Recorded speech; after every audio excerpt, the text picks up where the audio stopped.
Let's make a one-pot pasta that's so creamy and delicious and no cream. Start off with your leeks and chop them finely, and make sure that you actually toss these in a bowl, and then we're going to fill them with water to clean them.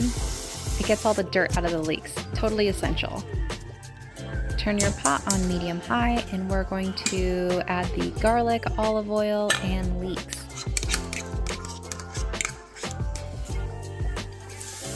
I know it looks like a lot of leeks here, but they're super mild. It gives a wonderful flavor. We're going to saute all of these, add some crushed red pepper and some black pepper, and wait for them to soften.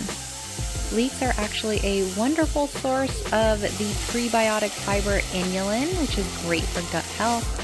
And now that they're soft, we're going to add some chicken stock. You can also use broth, but stock definitely works better, I think, because it has extra flavor. We'll also add equal parts water so that we cut down on the salt a little bit, but you can use stock if you want to.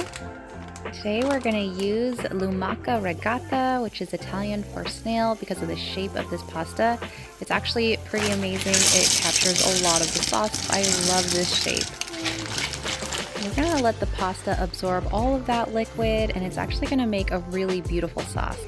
You'll want to wait until it looks something like this, where most of the liquid is absorbed. Then you can add your Parmesan cheese and then mix that pretty well. And then we're going to add our Mexican style cheese, and you can just grab a couple handfuls like this. That liquid from the pasta and the cheeses actually make a really beautiful sauce and doesn't even require heavy cream. I added a little cube of pesto that I keep in my freezer and some more black pepper, and then we're going to mix this together and it's done. Of course, where would we be without our plating?